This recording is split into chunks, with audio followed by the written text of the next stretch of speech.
Ok, bon salut à tous, cinquième demi-finale, cinquième huitième de finale entre Romano et Tatav. Romano qui était premier de sa poule et Tatav qui a fini meilleur troisième, donc il mérite sa place. Alors nous avons un deck PK voleuse d'un côté et un deck Fiascolette de l'autre. Donc un deck grattage pour Romano et un deck PK pour Tatav du coup. Ok, le mineur qui a envoyé, les gobelins squelettes, les gobelins... Alors c'est bon. Être géré par un électro, mais bon, il a quand même mis quelques dégâts. On a presque pris 1000 HP sur la tour de droite. Ok, l'électro qui va être géré par des petits archers, tranquillement. Le feu squelette. Toujours remettre de la pression, moi, quand je joue ce genre de deck. Ok, un esprit de feu qui a été envoyé pour gérer les petits squelettes avec une mousquetaire. Mousquetaire qui tombait assez rapidement par les squelettes. L'élixir est très équilibré entre les deux, c'est plutôt calme. Romano qui ne reste pas d'élixir, hein, qui va cycler des petites troupes. Une voleuse pour Tatav.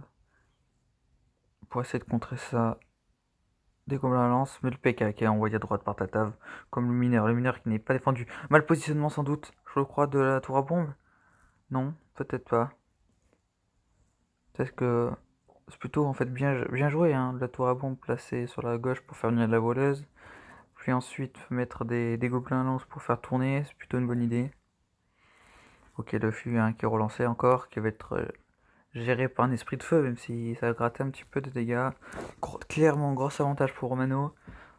Le x2 qui se lance. Ok, une voleuse en fond de map. Le mineur hein, encore pour rater, qui va être défendu par un PK carrément. Ok, Romano qui reste à 10 d'élixir, qui défendra la voleuse à KMK. Un électro-sorcier pour accompagner le PK, cette fois-ci. Une ordre de gargouille qui vient d'être sortie pour défendre le MK. Le zap qui va permettre au MK de mettre 2 coups. Quand même, c'est pas négligeable. Ok, les flèches pour pré-shot. Ok. À droite, ça prend très cher. Le PK qui risque de connecter avec la tour. Ah non, très beau positionnement du mineur, mais ça tombe, hein, ça tombe, ça prend la tour. Tata qui mène 1-0, qui était clairement en désavantage en ce début de x2, mais il prend la tour. C'est sans doute une première game qui va être pour, euh, pour Tatav, même si à droite là, c'était à deux doigts de passer. Hein. À droite, les mineurs et les deux petits squelettes qui ont failli faire tomber la tour. Hein. Ça se joue à quelques secondes près, mais c'est la première victoire pour Tatav. Bien joué aux deux. Et on se voit de suite pour le prochain combat, car comme d'habitude, hein, c'est en BO3. Ok, c'est parti. Le deuxième combat qui est lancé entre Tatav et Romano. Les positionnements sont les mêmes. Ok, c'est parti. Le feu à gobelin de côté roman qui va être défendu par une princesse. Ok, Romano, ça joue des cartes goldées. Je pense que ça joue son deck principal. Ouais, c'est ça. Un Logbait Prince avec Fripon Rocket. Ok, le géant qui va être géré plutôt correctement. À droite, la princesse qui va être gérée avec un gang de gobelins. Une tour de l'enfer du côté de Tata. Ça risque de pas trop gêner Romano, mais le prince à gauche hein, qui fait extrêmement mal. Le gobelin Sabacane qui continue à taper la tour qui a deux doigts de tomber. Hein. 435, je sais plus exactement si ça portée de roquette. Sans doute, hein, je pense. Ok, ça fout un fût à droite. Le fût qui ne peut pas être défendu. Hein. Tatav qui a joué les flèches juste avant. Il avait peut-être le zap, mais là, il n'a pas l'air de jouer de sort. Ça risque d'être très compliqué là pour Tatav dans cette partie. Il a un très mauvais match-up hein, pour un logbait, on va pas se le cacher. Mais bon, comme on l'a vu hein, juste avant, rien n'est fait jusqu'à la fin du combat. Okay. Léger avantage d'élixir de Romano. Comment va-t-il s'en servir? Sans doute envoyer un fût. Hein. Une princesse. Ok, le bûcheron pour défendre la princesse. Le bûcheron qui va être géré par un gang, tranquillement. Ok, un géant qui a été envoyé par Tata Vopon. Un géant pont comme ça, c'est pas une super idée pour moi, je pense. Il va vite se faire gérer. Bon, ça va gratter quand même pas mal de dégâts là, mais c'est quand même géré hein, par Romano, qui a beaucoup, un gros avantage hein, cette partie. Le mineur, je dis le feu à gobelin qui prend la tour. Euh, le MK là, qui va se faire gérer par le prince. Un gang a été envoyé aussi en accompagnement avec le sorcier de glace qui est très low HP. Ok, la bûche qui vient d'être sortie, qui va prendre aussi la princesse. Ça peut faire la différence parce que le prince et le gros fripon avaient un HP. Hein. Si cette princesse n'avait pas été pré-shot, ils auraient pu être tombés, donc le jeu en serait peut-être passé.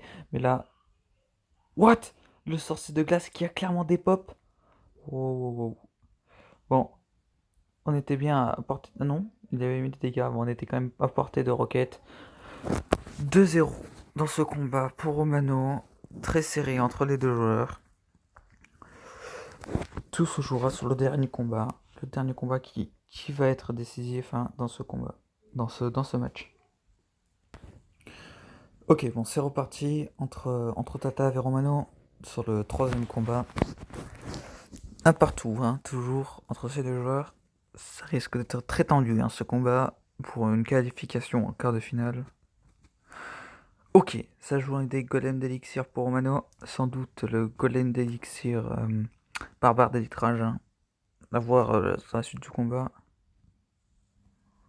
Ouais, c'est sans doute ça. Du coup, un deck Zappy pour Tatav, mais le Zappy qui va plutôt être bien défendu là, du coup, avec cet Hydragon.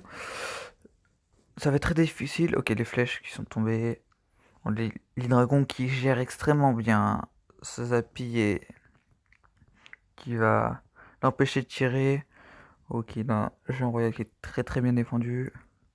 Ok, ça envoie de suite. Ok, ça risque de prendre la tour là sur ça.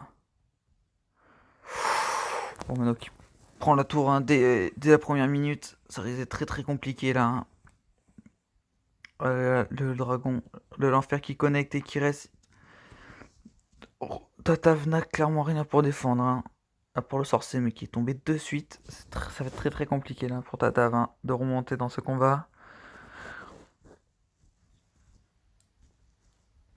Romano qui joue quand même un match-up assez peu joué, mais très très très puissant. Hein. Ok, Zappy, sorcier envoyé par Tatav. Colline d'Exiri Dragon pour Romano.